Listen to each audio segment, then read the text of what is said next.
Hello, I am Catherine, and today I am here with nobody because I am alone. But I will be doing the Bookish Bookin book tag. This crag, wow, I'm getting off to a great start. This tag was created by Becca Awesome Booknut, and I am aware that she did this over a year ago, but I want to do it today because I feel like it. I see that I'm not like a booktube channel, and I know that, but I want to talk more about books on my channel like occasionally. So I figured the best way to do it is to start out with the tags, that way y'all can know about my book tastes.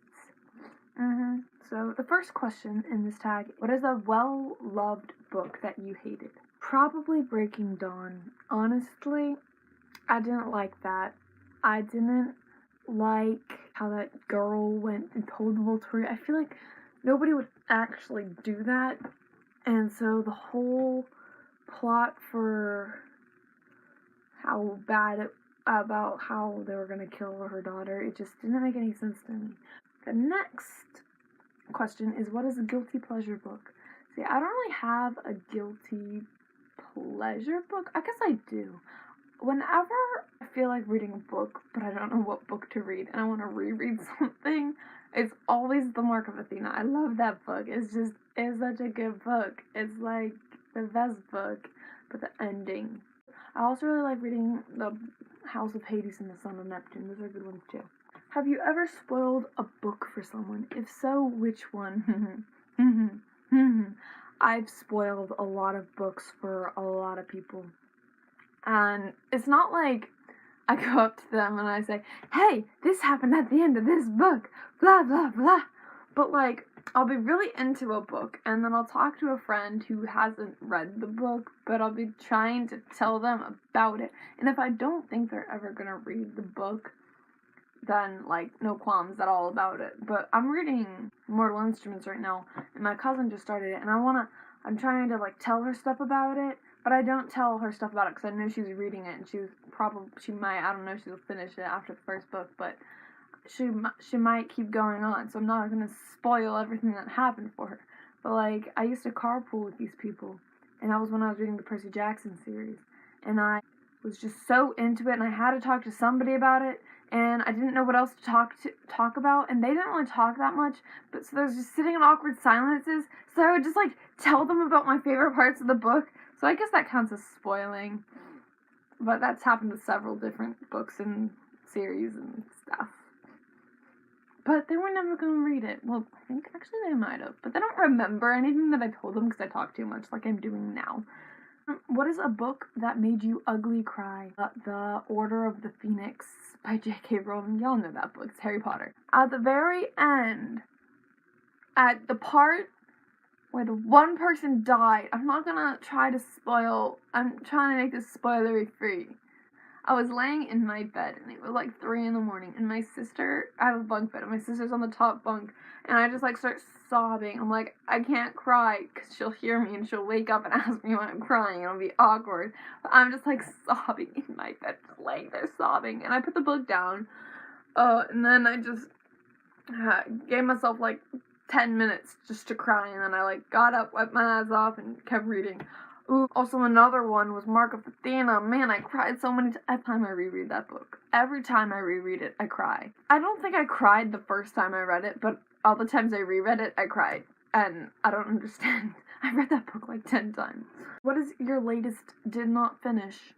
But it is called The Mystery of the Periodic Table by I don't know, but I might finish it because it's for school, but at this point I probably won't because, you know, school's coming back in like less than a month, and I don't know where the book is. Which book have you read due to controversy? So I don't know what kind of controversy they mean, but a book that I read because of an argument basically going on was Twilight, which, because I've heard so many good things about it, but I've also heard so many bad things about it. My best friend told me, like, she didn't like it, and so I was just bashed on it with her. And then I realized, there's this girl in my school, I'm not naming any names, but if you ever see this girl from school, you know it's you because of the story I'm about to tell. I love you. You're awesome. But this one thing, it triggered me to read Twilight. Well, she said she didn't like Harry Potter. And at the time, I love Harry Potter, okay? And like, I don't really care that she didn't like Harry Potter. I just asked her, I'm like, why don't you like it? Because I just wanted to know why. And she's like, I don't know, I just don't like it. I'm like, but why don't you like it? Like, do you not like the characters? Do you just not like fantasy books? What do you not like about it? Do you think it's badly written? Like, anything. I know it's not badly written. Okay, I know that. But she might have thought that. She thought if she gave me an answer, I just wanted to know why. She's like, I don't know, I just don't like it. I'm like, there's no reason to not like a book. She'd never seen a single movie and never read a single book. And I asked her that. I asked her that too. She said no. I was like, I figured, whatever. And then I realized I was doing the same exact thing to Twilight. I'd never seen a single movie. I'd never read a single book. And I was just hating on it for no reason. And I was like, oh my gosh, I never read Twilight. And I'm hating on it. And I'm doing the exact same thing she was doing. So I was like, okay, fine. I read the whole series in about 2 weeks. And so, yeah, I read it due to that. Because I wanted to know whether or not I'd like it. I also saw all the movies at the time. But I didn't really like it very much. It was okay. Like, honestly, the books are definitely better than movies. And the first book is okay. They just sort of get more and more bad as you go through, I think. Just like the climaxes. I don't like the climaxes of the books. Like, I get it's like happy romance, but then it's like, why did the Volturi have to exist? Like, she just wrote that in there so that way there could be a thing for them to fight. Like, it could have just been a happy romance novel. Have you ever read a book where you questioned the author's sanity? That would have to be Watership Down. I don't know who wrote that book. I forget. But I read it for school in the 8th grade. And I don't even know. It's just bunnies and communism and... I have no words to describe this book. I'll be right back. This ghost. It's all good. It was just my sister. What is the most cringe-worthy book you have ever read? Court of Thorns and Roses. While I did really like that book, I thought it would be a little bit more kid-friendly. Like, if I'd known about some parts in it, I wouldn't have been so cringy. But I didn't know about a lot of the parts that were in it. I thought it was just, oh, girl falls in love with fairies type of story. But no, it wasn't. There was some parts in it. And I'm reading this. I'm on, not vacation, we went to New York to my cousin's wedding and we're staying at my grandma's house. I'm sitting there in my grandma's living room. My dad, my sister, and my grandma are all sitting on, like, the couch, and I'm, like, in this chair on the other side of the room. They're all watching TV. I'm sitting there reading my books. I'm sociably reading, not really, but anyway, so I'm reading that part that I'm not going to go into, but I'm just like, they know what I'm reading. They know what I'm reading. Like, my older sister, who's like 24, my dad, and my grandma, like, are sitting right there as I'm reading this awkward part. I'm like, also, another one is Breaking Dawn for the same reason, except I read that on my own, I think. Hopefully. Thank God. What is a book you read solely due to the cover? I read The Selection, sort of because of the cover, because, like, you know, girls looking like this. It's, like, cool, except she's prettier. I did already hear some things about that book, about how it's a good book. I have a City of Bones book that my sister got me because I asked her to pick it up from the library for me on her way to my cousin's house, but she didn't have time, and she went to Half Price Books, and she bought it for me. Like, I mean, that's, like, awesome. I'm really grateful for that. But the cover is so awful. It's like the worst possible cover. I don't have the book with me right now because my cousin's borrowing it. But if I can find a picture of that cover, I will show you right, like, here. Anyway, it's really bad. It's, like, really bad. Okay, but, that's really bad. If I saw that book in the library, I'd be like, oh, I'm not reading that. It's a bad cover. Went to the library with school. I go to the library a lot. I don't buy books unless I know I like them. What is a book you are embarrassed to have read?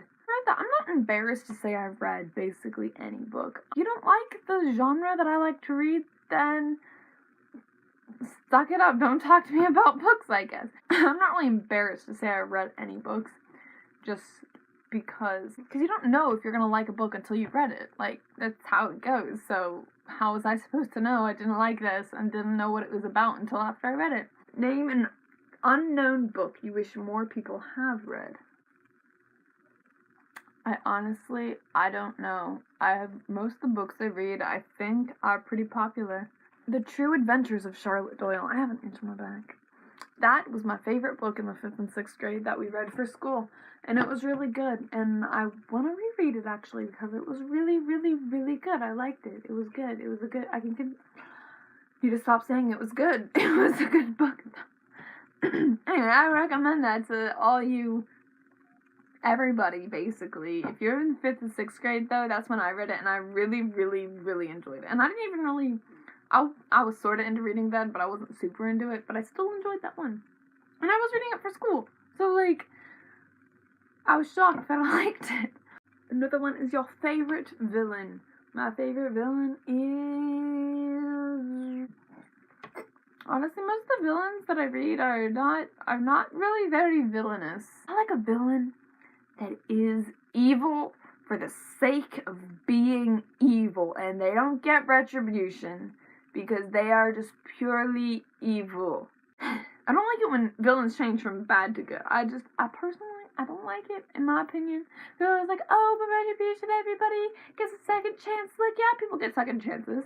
But not everybody decides to use their second chances. A lot of people decide to just stay evil. And I want to have a villain that will just stay evil. So any villain that stays evil through to the end is a good villain for me, I think. Number 13 is a book you enjoyed that is outside your usual reading genre. What is that noise? That didn't do anything. I read Around the World in 80 Days. It's right here on the floor because I take such good care of books. This is actually my sister's book.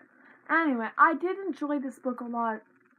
It was a good book, but I don't normally read historical fiction or anything like that. But this was pretty good. The ending was good. Tropes you enjoy reading. I like it when relationships are drawn out. Parsifal.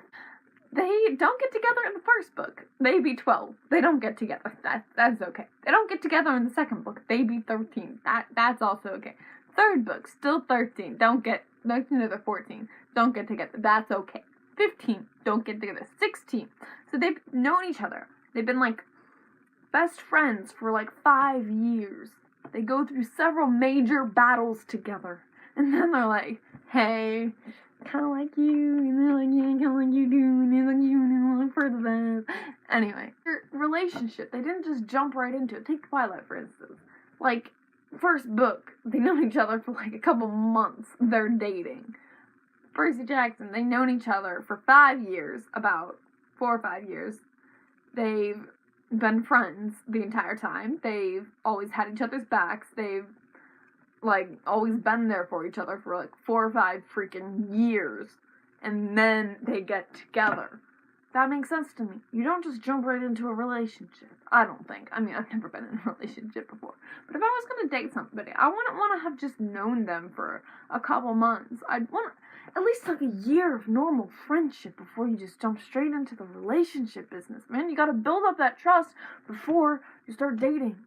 Last question is, what's inspired you to join BookTube? I haven't really joined BookTube. I post videos about my hair and videos with my friends, but I do want to post the occasional thing about books. And so what really got me started with my YouTube channel, like what really made me want to sort of post a video every week is simply I was bored at the beginning of the summer and was like, what can I do that will help me occupy time? That is all the questions. Thank you so much for watching. I hope you enjoyed. Please remember to like, comment, and subscribe. I will see you next time. Because so... What? Okay, thanks. My sister made me coffee. Nobody ever makes me coffee in the summer. Yay, I'm gonna go drink that. Goodbye.